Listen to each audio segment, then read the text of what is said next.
for the early days of Warped Tour, I obviously couldn't go to that because I was busy being a fucking baby. And honestly, I am so sorry to all the listeners I couldn't commit to singing it in the right tune. Is that a word? Yeah, it works. This is so embarrassing for me to even admit. Oh shit. Probably not politically correct for me to ask because people are so sensitive these days, but Dude, that's a good question. welcome to Unshut, a place where if at any point you feel like you need to shut the up, don't. How's it going? Can you hear me? Yeah, I can hear you just fine. How you doing? I'm good. How are you? Great, great. Thank you so much. Dang, the hair looks perfect too, huh? Thank you so much. I appreciate it. Just kind of it's doing its thing today, but There's no product in it today, nothing? No, nothing like that. I usually don't I actually don't really use that much product. I just literally I have like a hot comb that I just kind of brush it in. It's like an air dryer slash comb. It's really, really cool. Just kind of does what it does. And I think every now and again I'll just use a little Tresemme just to keep it up, and that's it. All right, shout out to Tresemme. He's open for sponsorships. Yeah, hook me up. Exactly. So, where are you located? You're in LA, right? Yeah, yeah. I'm just outside of Hollywood in Burbank. How long have you been there?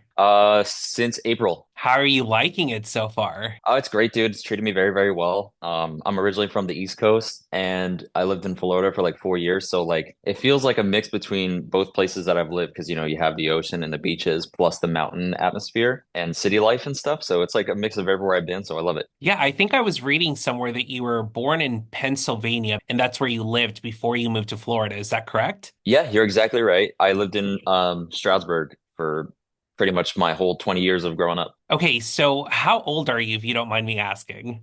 I'm 26. Okay, okay. I was doing obviously some snooping around, trying to dig up more information about you, and I could not figure out your age. And I thought it was hilarious that you have made so many references to like Tumblr and MySpace, and I'm like, I don't think he's even 20 years old. I don't think he knows. Yeah, I like it's funny, people rip on me for that sometimes because they're like, were you even like around when any of that stuff was like popular? And I will say like I was just on the cusps of them like falling off. Like I did have MySpace when I was really, really young just because my parents were graceful enough to give me access to a computer. So yeah, I had the MySpace, I had the early days of YouTube. And in my teen years is when Tumblr was like really at an all-time high. When it comes to your parents being like open to you having social media back then, do you think now, and it was just Instagram and TikTok, would they have let you still be on it? Do you think? Probably.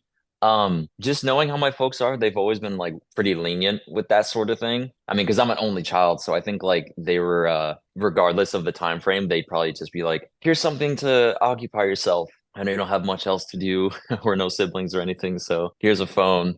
But like today, it probably would have been like an iPad or something like that, or some sort of like Nintendo Switch or something. No, for sure. Do you ever wish you could have had siblings? I always find it so interesting when people are the only child because I'm the middle of five. So it's definitely a very Oh different wow. dynamic. So, Yeah. I definitely think about it often. I think it would have built my character a little bit because these days I find myself pretty introverted and anyone who has siblings is pretty like they know how to like navigate situations with other people and just like interact where I was always just kind of alone with my thoughts and my technology. And that's kind of what I was just used to. These days it's a lot better, just being a musician and playing shows and stuff, I kind of have to be interactive. But I feel like early on that would have been important to learn having that sibling and family aspect there. So I think about it quite a bit. did you get to practice your music and stuff before you got out in front of an audience for the first time with your family? Were your parents and other family members very supportive of your musical journey before you exposed it out into the world? Oh yeah. Oh yeah, dude. If there's one thing I'm like super like hella grateful for these days is that like I had a family that only ever stoked the fire for it. Like I remember I would go to my cousin's house or something like that and I would just start banging on the table and singing nonsense in my head and they'd be like, "Yeah, you sing that stuff. Do it. I love it." They were only ever excited for me to head down the music path and still are to this day, and having that there was definitely a huge, huge help because I know there's some people who aren't as fortunate to have like supportive family members, like they want to just have a traditional lifestyle. So yeah, having that was a huge, huge support. My family, my parents specifically, where they were always the audience in my room when I was trying to practice for a show or like, talent shows in high school and stuff like that. So they were definitely very supportive and still are. When it came to the talent shows in school, how did you do? I'll base it off of the audience reception. I guess they went pretty good. Yeah, there's a video, actually the first video I ever posted on YouTube on my channel is me playing a song called Your Guardian Angel by Red Jumpsuit Apparatus. That was a really, really fun time. I look back on it fondly. I personally think it went well for my first live performance in front of anybody ever. And then of course I did them throughout my school years multiple times after that. And every time it just got easier, but that first time was very, very special. Yeah, that's very cool. I was smiling and grinning, wanting to ask you that because I've never talked about this, but I did the talent show in high school too, and I fucking lost. Oh, really? I did. I came in second, and then there was like this huge like news article that went out in the school about how, based on the crowd, me and my partner, her name was Brandy, we did a dance number, and everyone was like so mad. Everyone was booing. They were like, they definitely should have taken first, and obviously for bias reasons, I was like, fuck yeah, I should have won. But it was just so funny because I definitely felt like I was on Star Search or some shit, and I was like, fuck, I can't believe I just lost. Oh my goodness. Wow. I'm so sorry to hear that. Yeah, I think you guys deserve the win, man.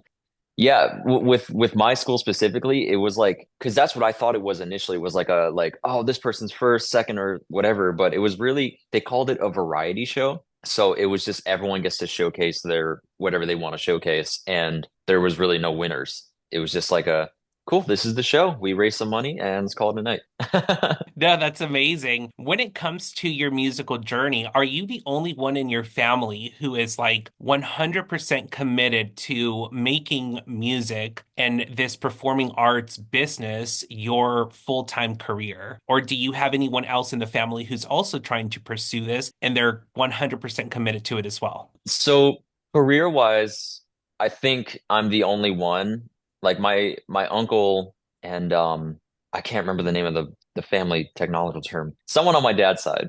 I want to say my dad's cousin. They're like the only two other people in my family that are like musically inclined. Like my uncle, he was in a rap group in the early days, and he was fantastic. And I'm sure if he spit some bars today, he would still be fantastic. But yeah, he just like like I guess like the drive wasn't necessarily there, and he just felt a passion towards another career, and that's totally fine. But like my every time I would visit my grandma's house, my uncle would be there. He had his own home studio in the basement, and I always heard him making stuff all the time when I was younger. Subconsciously, that might have had something to do with my career today, but yeah, it was mainly my uncle, and then like I said, my dad's cousin. I think he still actively plays like bar gigs somewhere in New York, and that's the only two that I know. Everyone else is just like, woo, go music.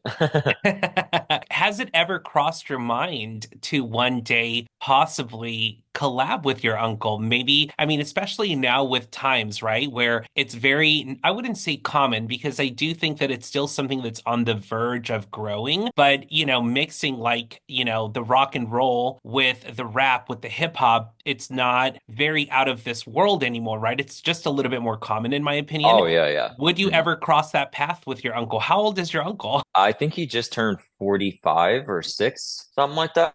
Okay. And funny enough, now that you mention it, we have made songs in the past where, the choruses would be very rocky, almost on some like Linkin Park shit. He would have his rap verses. I remember in 2012 we made this one song. I had written it for my girlfriend at the time in school, and he had written the verses for his ex-wife. So it was like a really, really cool thing at that age. The song is somewhere on a USB drive, probably in like a box or something, but it was really, really fun. We have made a couple of tracks before in the past, but like none of them are out.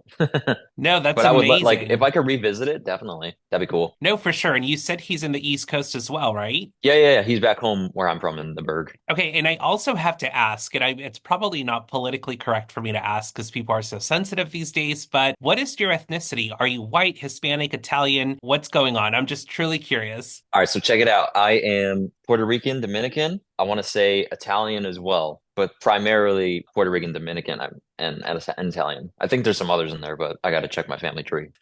Very cool. I was curious about the Italian part because of your last name. So my last name is Santiso, and so I usually get like, oh, that's like a very Italian touch. One, I couldn't really pronounce yours, but he gave me an Italian vibe, and I'm like, he does have that like Italian tone to his skin. So I'm curious if he is Italian too. So Yeah, yeah. So check it out. So like my mom's maiden name is Manzano, and my dad's name is Marmolejos. that's like So it's so like, spot on. yeah. So the Puerto Rican side is more so my dad's side, and then the Italian comes from my mom. Very cool. Have you I ever love it. been to Puerto Rico? No, I have not. I'd love to though. I mean, I know like so I was born in Guatemala, grew up in LA, and I'm Oh, like, you sick. know what? I love Guatemala. It's so beautiful, but a place is just not for me. I'm so sorry, Guatemalans. Don't hate me. Don't come for me, but it's just not for me. I'm glad my mom got me out of there when she did. Keep it in mind. Exactly. I mean, definitely visit for sure. It just wasn't my cup of tea for a lot of personal reasons, not because of the beauty of the country, but just, family shit and whatever. We don't Oh have to yeah. get into that. Yeah, everyone's got their reasons and I love it. For sure. Something I wanted to ask you real quick because hilariously enough, came across this meme the other day that was like, oh my gosh, MySpace days when you could have a top eight, but I'm such a loner, I wouldn't even have a top three. That prompted me to ask you when I saw your video of your MySpace outfits, your MySpace photos, which were fucking iconic, by the way.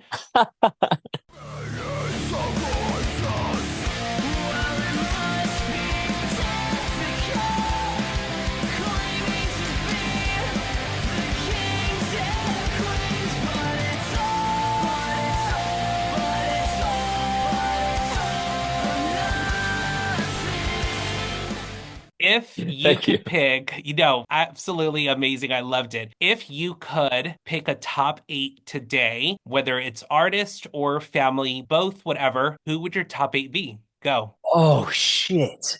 Oh man. Oh goodness gracious. Well, obviously my fiance Sabrina would probably be number one. And then my second and third would probably be my two best friends, Brandon Cruz and Rachel Samarco. Oh shit. You know what's funny, dude? I'm still kind of a loner today. I don't have that many friends, not gonna lie. I have like a lot of people that I talk to, but like as far as like diehards to be in my eight, dude, that's a good question. That is a great question. You Isn't know it what? so hard? Dude, it is. It is. I know those three for sure because those are the main people I talk to these days. Probably then, like my dad, my grandpa, and my mom or something like that. And Um, your uncle, we can't forget your uncle. that's if he even has any social media. But yeah, if he did take it on a theoretical term, yeah, then probably that as well. Bands, that's an even harder one because I listen to so much music. I know the story so far would probably be number one. I love that band. And then we'll go Devil Wears Prada, we'll go classic. Nice. I know that you recently talked about on TikTok about Warped Tour coming up and how they just announced their biggest comeback or whatever. Who are you expecting to headline that you would be totally down to go see? Oh man. So going back to before about getting ripped on, I get ripped on this for a lot because I was born in 98. So like for the early days of Warped Tour, I obviously couldn't go to that because I was busy being a fucking baby. But for the days that I was able to go to Warped Tour, I thought those lineups were really, really cool. So like I think a solid lineup that would sell it for me is if like Bring Me the Horizon played, just because they're legends, they're really good at what they do. Obviously Dev Wears Prada playing like their earlier stuff or even stuff they love today, like that would be really, really cool. Because I'm such a metalcore kid at heart. And man, anything I listen to these days, like Movements or Citizen and Story So Far would be so cool in that lineup. And obviously a lot of like the emo classics too, like Taking Back Sunday would be great. Coheed and Cambria, Senses Fail, that'd be like a legendary lineup like that. Like all the pioneers pretty much. Okay, so given the fact that you were born in 98 and a lot of the bands that you are mentioning, they're obviously a lot older than you. Who introduced you to them? Like, do you remember your first musical awakening to metal or to rock and roll music? Yeah, yeah, dude. So I remember so my dad this is when he was like I want to say a Spanish teacher in New Jersey. It was like bring your kid to work day. So I went with him to work and I think he was teaching like eighth graders or something like that. And I remember I was in the classroom and this is somehow I was already into skateboarding and stuff. So my style was a little bit like I was wearing like DC shirts and like striped hoodies and stuff like that. And I remember a few of his students recognized that because this is like peak MySpace days. This must be like 2007 or 8. And they were like, "Do you know who The Used is?" And at that time, I was only familiar with like Linkin Park and stuff like that. So I hadn't really gotten to like the underground aspect of it. But I was like, "No, who's The Used?" She was like, "Check out Used Box Full of Sharp Objects." So I went home, went down the rabbit hole, and then YouTube suggestions was just like Escape the Fate, Situations, Hawthorne Heights, Ohio's for Lovers. So like I think Escape the Fate and The Used are responsible for this. Those were like the bands that really shifted my taste. And I remember like I think fast forward a few years to like seventh grade in 2010 or 11, I was dating this one girl and she had sent me a link to an Asking Alexandria music video. And I was like, whoa, these guys are like aggressive, dude. I love it. And it's funny listening back now because like there's so much like heavier stuff. But yeah, I think the main one that like shifted my entire taste from like anything I was listening to in like when I was like 10 was probably The Used and Escape the Fate. They like sent me down the like emo hardcore rabbit hole. No, that's very cool. I love to hear the backstory on it too, because I think that reminding ourselves of where those impressions came from is so important, especially when you're trying to pursue this full time, right? You always have to remind yourself of where that spark came from. Oh And yeah. something I wanted to also ask you real quick is, so your name is Aaron, but you go by Till Now. Where did that name come from? When did you realize that that was the name, the stage name you were going to stick to, if that makes sense? Honestly, like I had so many name changes. I remember for a long time I went by another phrase. I went by this thing called down rate for a little bit, and it wasn't sticking as much as I wanted it to. And I remember when I was trying to shift my sound a little bit and get better at the whole music, like my sound overall. So I did a complete 360 and a rebrand in like 2020. And I've always loved like two worded phrases or just like one word type of thing. It was originally supposed to be daytime, but that one was taken by like 5 artists on Spotify. And then I came across Till Now and I was like, yeah, that works. And then I ended up making more sense of it because I'm such a time oriented person. Like I'm always like watching the clock and like always feeling pressed for time. So then like Till Now just started to make sense as far as like a clock based name. And then that's where I came up with like the clock, like the digital clock logo that's floating around. And yeah, it's just like it's sticking now. I feel like when people see it, like they kind of link it to my music now, which is really, really cool. And yeah, I don't think that one will be changing. No, I absolutely love it. And just to give you my age, I'm 35. And immediately when I saw it, all I kept thinking in my head, and this is so embarrassing for me to even admit, but obviously they're an iconic duo. They're called Heart. They're an awesome band. But the way I read it was Till Now. And then in my head, I was like, I always got by on my own. Do you know what song I'm talking about? I will not sing it to you. I can't do it. I think it's ringing a bell. If I heard it, I'd probably recognize it. I'm pretty sure you would. And honestly, I am so sorry to all the listeners. I couldn't commit to singing it in the right tune, but I'm just not a singer at all. But anyway, that's where my mind went to. But I want to read you those lyrics real quick, and I want to ask you a question in regards to those lyrics. Are you ready? Yeah, let's do it. Okay, so the lyrics go, I always got by on my own. I never really cared until I met you. Does that line resonate to you at all with anyone? I mean, obviously you have a fiance, but it really could be even just a friendship because I noticed that I had read somewhere where you talked about like two of your friends would come and do gigs with you and, they were such supporters of your music and I thought that was so amazing. But I sometimes feel like we forget that until you meet the right people, you are a little bit careless, but then when you do start to care. Does that resonate with you at all? I definitely agree with that, man. Absolutely. And it's especially like these days because like a few years ago, like I said, these days I'm still pretty much kind of a loner. So I'm always learning how to get by on my own and learning how to do things independently, no matter what it is. But it's like when you meet those people, it's obvious that life throws you them for a clear reason and add so much more value to your life, like my fiance or like my best friends in Tampa who help me play shows. I feel like everyone timing and right place and everything is everything. So I definitely resonate with that like 100%. Like I've met people who've only added much more value to my life despite being pretty independent on my own already. No, for sure. And I absolutely love that as well because it's really good for people to really not necessarily we don't want to tell people to like, learn from my mistakes, right? Because it's super corny. Everyone's got to kind of go through their own journey, but I think it's such a good Yeah. reminder to tell people like just be mindful of who you surround yourself with and when you're with the right people, you do tend to care just a little bit more. And so any chances that, the two friends that would come out and support you and play for you, have they been out to LA to visit you or will they be coming out to LA to support you to be there physically or anything like that? Yeah, I'm 100% certain on that, man. And like likewise, like I'd return the favor and go back to visit them, you know what I mean? And we still keep in touch, like not a single day has passed, like I'm always talking to Justin, my drummer back in Tampa, and then like Henry who played bass as well. And all my friends, even in back in PA, like I still keep in touch with a lot of them. A few of them have visited already, like Brandon and Rachel from earlier, like they've already been to LA and stood with us for like a week and a half.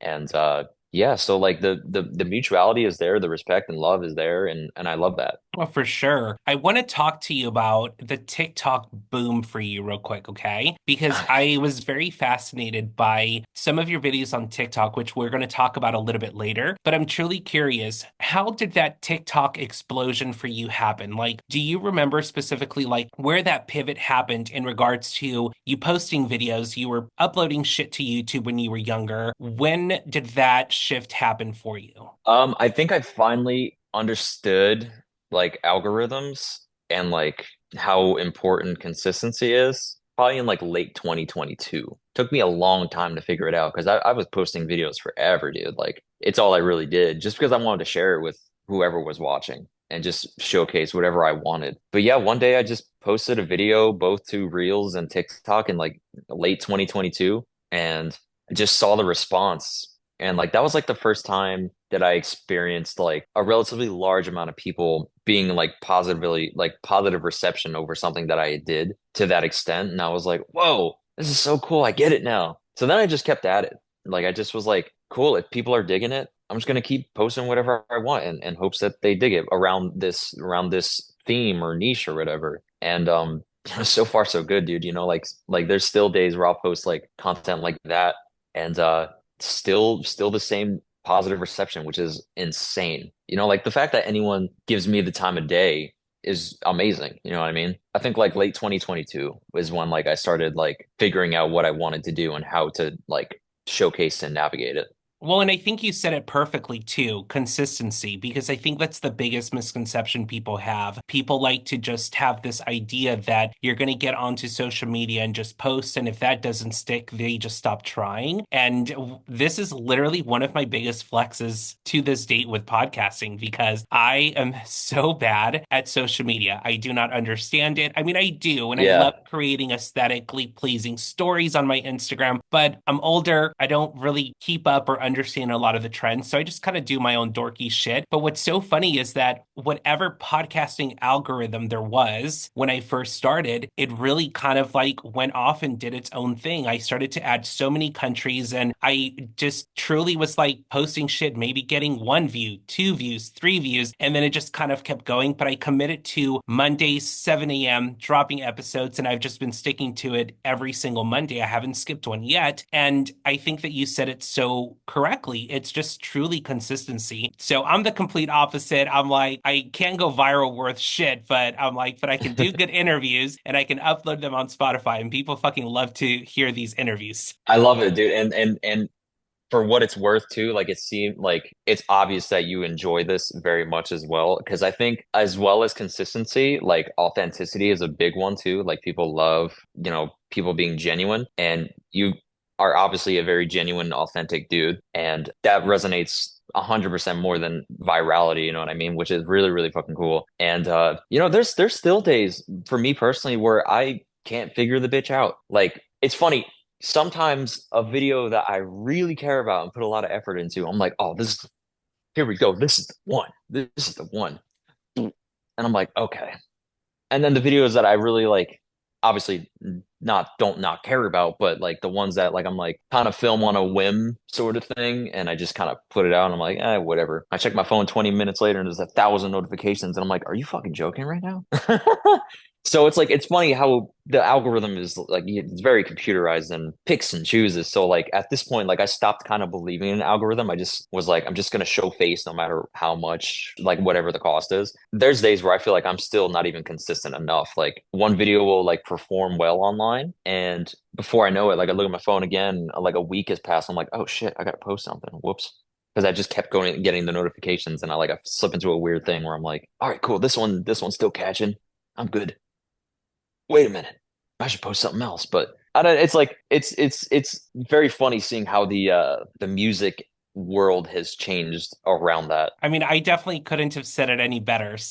You're so spot on with that. And you're absolutely right. It's always the ones where I know for me, and I talked about this a long time ago in some earlier episodes when no one was, listening. But I talked about how there was a video where I was overthinking the relevancy to the song. And I'm like, no one's going to understand what I'm trying to do because the song is old. So I went and posted a couple of them. It was some Hillary Duff shit. And I was posting these videos and they just were not hitting. And finally, I was like, damn, let me just go back to my original idea and just, if no one likes it, I don't give a fuck. 18,000 views Yeah, later, it was just like, everyone was like, oh, this is hilarious. And I'm like, so you're absolutely right. I think that the authenticity sometimes does push or ignores the algorithm. And I think that's a really good message to put out. When it comes to juggling virality, is that a word? Virality?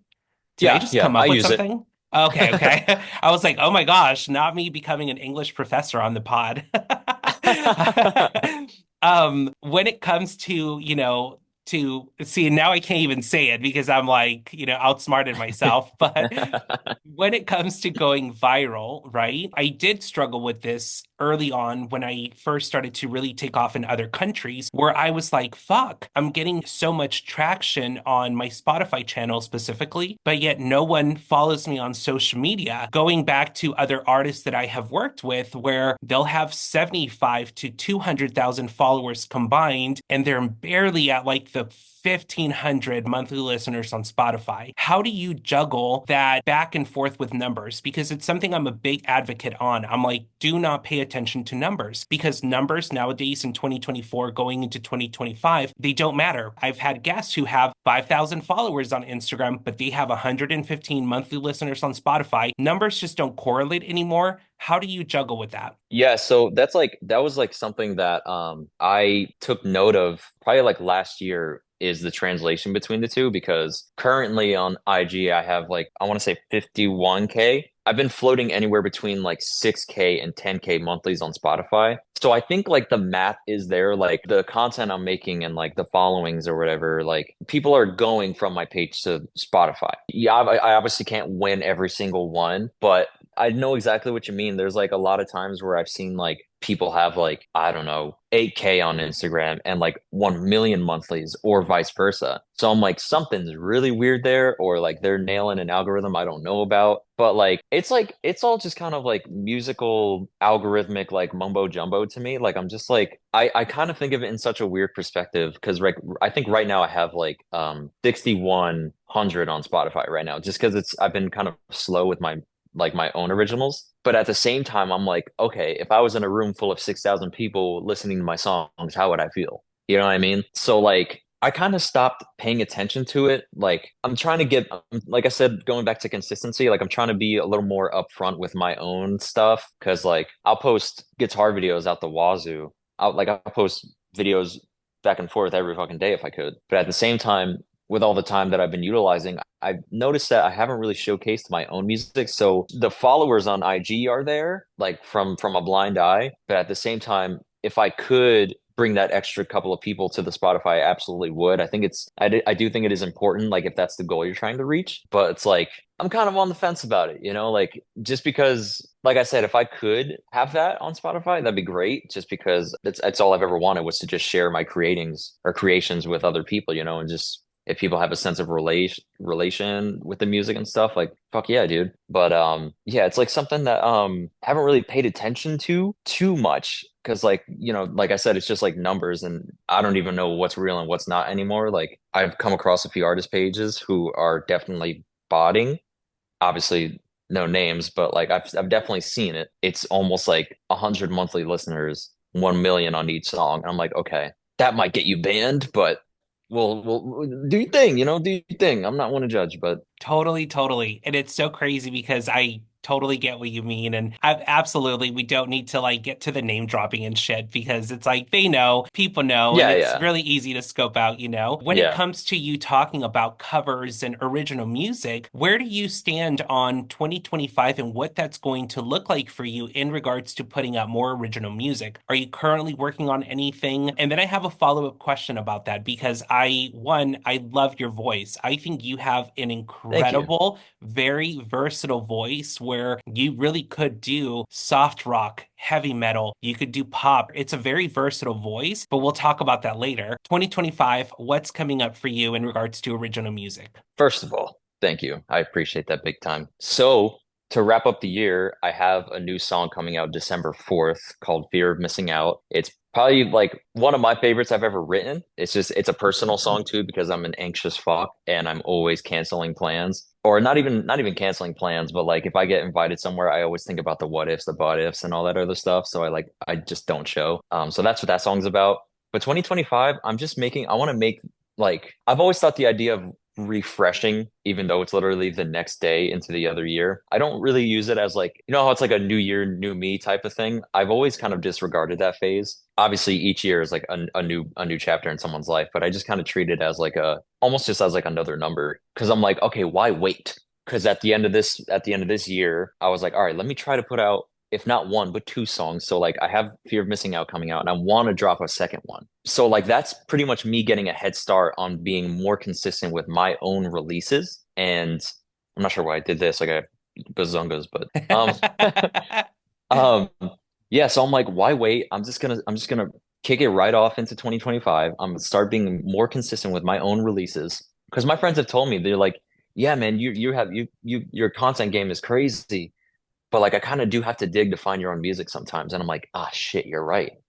And I'm like, I'm my own self to blame for that. So I'm like, okay, I got to showcase my own music and show that I am serious about the art that I make and that I am a singer, songwriter, performer, and showcase more of that while also keeping it fun, doing the intro videos, doing the how-tos and silly relatable videos just because I love it, Like it's fun. I love making them. They're really if I could make them all day, I absolutely would. But yeah, I just want to make it a year about like showcasing everything that I write, being more consistent as possible and going from there because I feel like for how long that I've been doing it now, like I would ideally like to be a little more ahead of myself. Sometimes, life just gets in the way. Like I made a giant move this year, which kind of hindered things a little bit. Like I definitely was a lot more consistent in 2023 because I had the time. But with this year, there was a lot of like settling and I still feel like I'm unpacking, even though I moved here in May. But but yeah, that's like the main thing I want to accomplish like for 2025. Well, I'm super excited, and I constantly preach about this on almost every single episode about intuition and doing things with the right intention. Because something you and I did not discuss, we didn't discuss when your next song was coming out. We didn't even discuss when we're airing this episode, but I'll be very honest with you. I'm planning on airing this episode December 2nd, which I think is crazy that you talked about December 4th having a song. And immediately I'm like, let me open up my calendar while you're talking and look. And I'm like, that's fucking crazy. But I do think that the universe does have a very clever way of sending you reminders that, hey, you're on the right track. You know what I mean? Right, So 100%. cannot wait to listen to it. I'm super excited to get it out there for everyone to hear it as well, because, like I said, I'm a huge fan of your voice. And that was Thank one you. of the factors that, got me to reach out to you. Came across a video, and yes, you were playing guitar, but then I went and did a little bit more research because I'm supposed to. I'm supposed to do research on artists that catch my attention, right? But Yeah, the yeah. one thing that stood out to me the most was obviously your voice, but I thought it was so amazing that to me, you're the perfect perfect example of why artists should kind of, what's the word? They should experiment with their voice and their look and their sound. Because when you look at the trajectory of every single artist that has truly made it, right? The Lady Gagas, the Britney Spears, the Machine Gun Kellys, they have all at some point shifted genres. They have shifted looks. They have shifted all of this. And so I always find it interesting when people on social media are like, oh, you're dyeing your hair. Oh, you used to do hip hop. Now you're doing rock, or now you're doing this. But it's like, that's the point. So, in my Yeah, opinion, yeah. you showcase that. So, I'm excited to see where all this takes you for sure. Thank you so much. Yeah, yeah. It's like I think that's important too, because like in my catalog right now, it's kind of all over the place. Because obviously, I did a lot of sound searching last year. Like I was like, okay, I'm gonna try to do like the Arctic Monkeys neighborhood route because like I think that would be really, really cool. Throw back to my Tumblr days. And it's like at the same time, I felt like I was running from what I truly love, which is like rock and pop punk and stuff. But I fully embrace that. You know, I fully embrace seeing what artists are capable of doing. And like you said, people shift their sound all the time. And I don't see anything wrong with experimenting a little bit and just seeing what you can do, you know? And that's the coolest thing about being an artist and a creative is that you have so much freedom to try anything you want. Oh, for sure. Well, I'm excited for everything you've got coming up. Now that I know, and it's funny because I always make jokes about how I have serious FOMO, so I cannot wait to hear it. I cannot wait to see, how it does, and I'm sure it's going to go great. Something that I want to do with you real quick, because one of the biggest premises of the show is getting my guests to talk about things they've never talked about on record before or doing something different. But another premise of the show is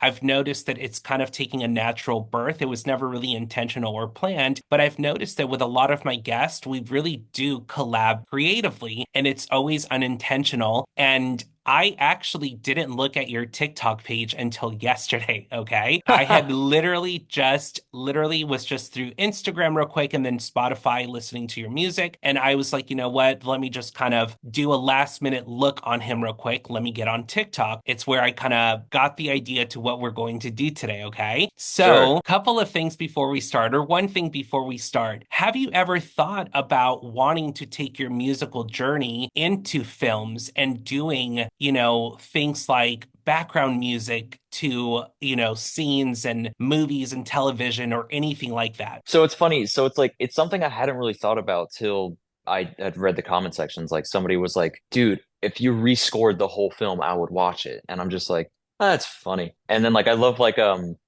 Foley artists and stuff. I think that's really, really cool. But it's like it's something I hadn't really crossed my mind till I read that comment. I was like, oh, movie scores. That's kind of funny. There's a couple of movie soundtracks that I really, really love. So I'm like, if I ever had the chance, like, how could I turn it down? No, well, and I have been excited for this. I don't want you to take it the wrong way. I was really looking forward to having you on. However, I sparked an even bigger grin yesterday when I came across your TikTok because I was like, holy fuck, like I've never seen someone do guitar riffs over music scenes, not like this before. I mean, I've seen a couple where people do like background music and stuff, but there was something different about you because I did felt like it really tied into your experimental sound where you really can shift genre, but there's still a little bit of Aaron in everything, every genre that you do, if that makes any sense. I love So, that. Thank you. no, of course. So I definitely want to highlight that a little bit. So we're going to do something creatively. Are you by any chance recording on your phone or a laptop, or how are you recording? Or how are you on Uh, Zoom right now? I'm on Zoom on my phone right now. Is there any way I can get your number so that I can text you some clips real quick? Yeah. Because what we're going to do is, again, the premise is doing something you haven't done before. I want to send you a couple of clips, and then I want you to create a riff for the sound that you're going to hear. Does that make sense? Okay. I'm up for the challenge. Yeah. Amazing. Okay, so, and obviously this is off record now. What's your phone number so I can text you real quick, but give me 2 seconds. And I promise I'm not like stalker creepy. I'm not going to be like texting you and calling you every single fucking day like I'm pregnant or No something. worries. Okay. No Okay. worries. And sometimes I get shitty signal in my studio where I'm in recording, so these may take a minute. I am so sorry. No, But no I worries at all. but I didn't want I to get send it. these to you so far in advance because I was like, I want it to be spontaneous and I want it to be very like thinking quick on your toes and not necessarily like overthinking and watching a scene or anything like that. But Yeah. the first one I'm sending you right now, it's actually a clip from my show that I did with a band called Nightbreakers. There was a Oh, they're from part, Tampa. they are, yes. Yeah, I know those guys. That's crazy. Oh my gosh, I absolutely love them. They're great. I had so much fun with them on the show. There was a scene or a part on this episode where I was teaching them Spanish, and the lead singer, Zach, goes to say something about Zoe 101. I don't know why, immediately when I started to watch your videos and scenes, I thought, I wonder what kind of music he would do on guitar to this scene. So, whenever you're ready, open up that text, watch the clip, and then I want you to just kind of wing it, freestyle, do your thing, however it is you want to do it, okay? Okay, perfect. Let me watch this. That's so funny. I can't believe it. Wow, what a small world. And That's so, incredible. yeah, it's so amazing. I'm sending you some other clips too. These may take a little bit longer to send, but I did think it would be funny. What sound comes to mind? Because what I'm going to do later is I'm going to overlap this audio into these clips, if that makes sense. And these are going to Ah, be as part of the episode. So it'll be kind of like an exclusive riff over audio that Aaron, also known as Till Now, does on the show. So. right on. I love it. That's awesome. That's super interactive. That's super cool. That's so sick. So whenever you're ready, you can watch it one more time and then just give me something that I can add to the background of that, and we'll go from there. Perfect. That's so crazy. Like I've played shows with like I think like a few of those guys because they Logan the drummer and I think Spencer they play like they do the trio thing in Tampa for my good friend Nate Mosley. Oh, very cool. Yes. So That's so such a funny. So small like world. we've like shared the stage quite a few times, I think. Very cool. And again, we didn't plan this, so I love the alignment. I love that. I live for Yeah, moments that's like this. crazy. So did you want me to like to record it as well and then send you that file, or is this completely off the cuff here, like audio wise? Well, that's what I was going to ask you next. Can I hear what it sounds like on my end when you play? And then that Yeah, way you don't have totally. to do extra work. No worries. Let me I'll move you closer to my speakers here. Chapow. Boom. I'll go like that. Bam. How's that? Holy shit, I actually didn't hear a single strum, but you know what? But I do know why. It's because the noise cancellation on I'm on MacBook and you're on AirPods. So sometimes whenever other people play an audio or something on their phone, it doesn't come through to the speaker. So here's what I want to do with you, okay? Just so that we can kind of Sure. pivot and improvise and, still be a little bit proactive. Are you okay? Once we get off the call, I'll still text you these videos and then we can still creatively bounce back and forth with those sounds to do for those clips, if that makes sense. Yeah. I'll send you some little voice memos on what I kind of picture because there's a really funny one that I did with Brooke Hogan. She and I did like a little role playing scene at the end of our episode, but it has no sound to it. And so there are some really funny clips that I find funny. You will probably be like, this is so gay, but you just have to trust me on the process. You just have to trust me, okay? I'm 100% trusting in you. No problem. Amazing, amazing. So why don't we do this? We'll wrap up the episode real quick and then we'll get off the call and then we'll add those clips later and then kind of like put it together with the episode, if that makes sense. Yeah, that's perfect. Sounds good. Amazing. That way we can just kind of pivot real quick. And I had a feeling that was going to happen, but I didn't want to like geek out and tell you what I had planned because then it would take the excitement out of it. And plus, I love the Nightbreakers reaction. That's hilarious. Yeah. Yeah, it's unbelievable actually. I can't believe it. So So cool. awesome. I love that. So before we wrap it up real quick, for the listeners, I want you to tell everyone real quick where they can find your music, where they can find you on social media. That way, for anyone listening who would like to check you out, they can go and stalk your life. Perfect, perfect. Yeah, check me out Till Now on Spotify, TILNOW on Spotify, Apple, whatever you stream music on. And my social media tags are pretty much the same universally. It's Till Now CA on Instagram, TikTok. If anyone even uses Facebook, you could just look up Till Now and I'll be there. I'm working on a Twitter page. I just have never gotten down with Twitter, but yeah, TikTok and Instagram are my main two right now. Amazing. One last question, real quick, or maybe a couple, because I'm curious now. Some of the clips that I'm going to send you, one of them is from a movie. And again, now that I know your age, I know probably you won't know about it, which will make this even more fun for me and my old listeners, people that are my age. Do you know the movie Save the Last Dance by any chance? Doesn't ring a bell. Not gonna That's lie. That's a good, that's a good thing because again, know, how I like to make sure that you're doing something you haven't done before. So that makes me feel good because that means that some of the clips I'm sending you, you haven't done on your TikTok page. I've noticed sometimes people like they'll go and comment, do this scene, do this movie scene, and that's really what inspired this whole idea. So it's just Yeah, my little twist to it, okay?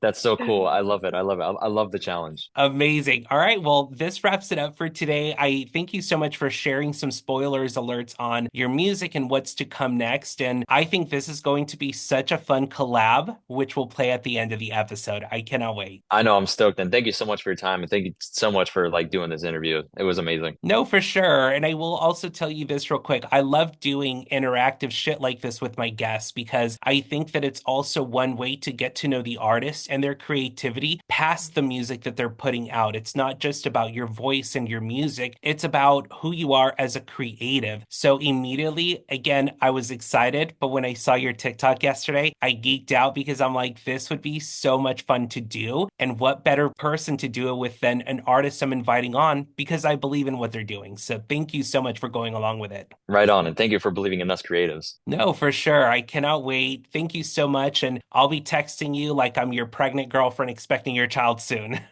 Let's go. I'm here for it. Amazing. All right. Thank you so much. And it was great chatting with you. I'll text you here in a little bit. Perfect, perfect. Sounds great. Thank you. Amazing. Take care.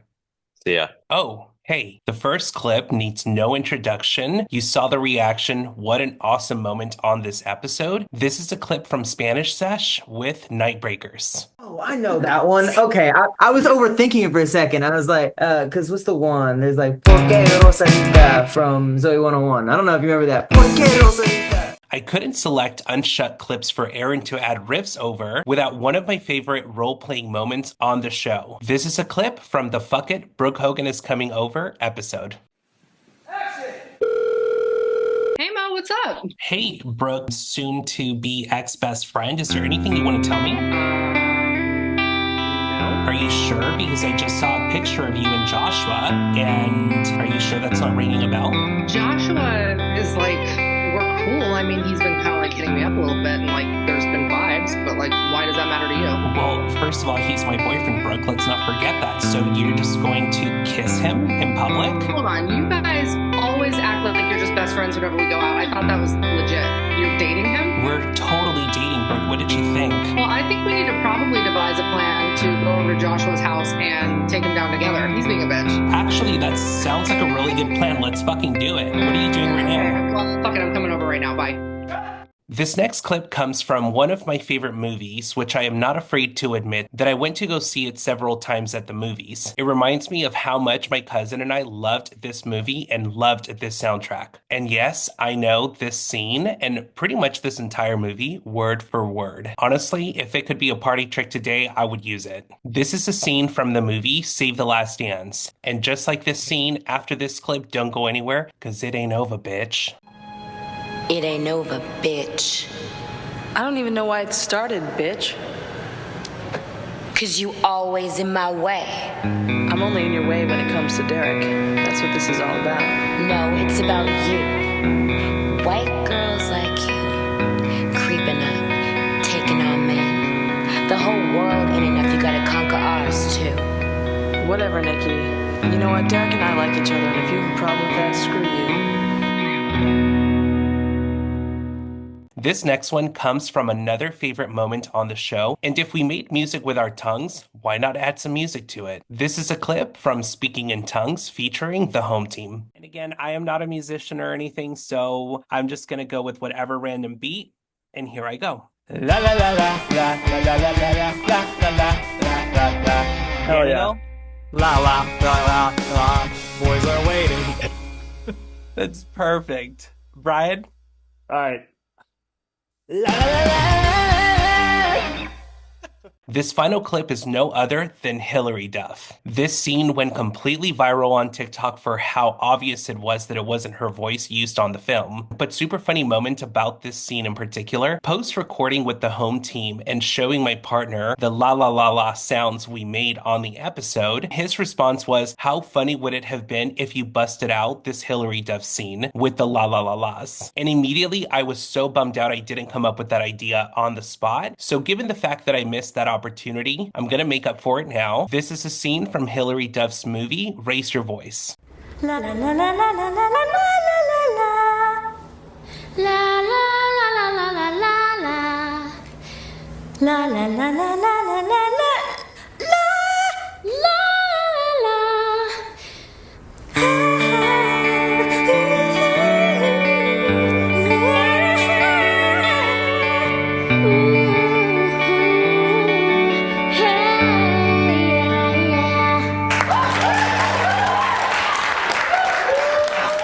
And just like that, that is a wrap for today. Aaron, you are a complete badass. And to everyone listening, don't forget to stream Fear of Missing Out by Til Now out December 4th. Hey, if you've made it this far, don't forget to follow the socials on the screen or in the description below. And don't forget to subscribe to this channel. See you next week.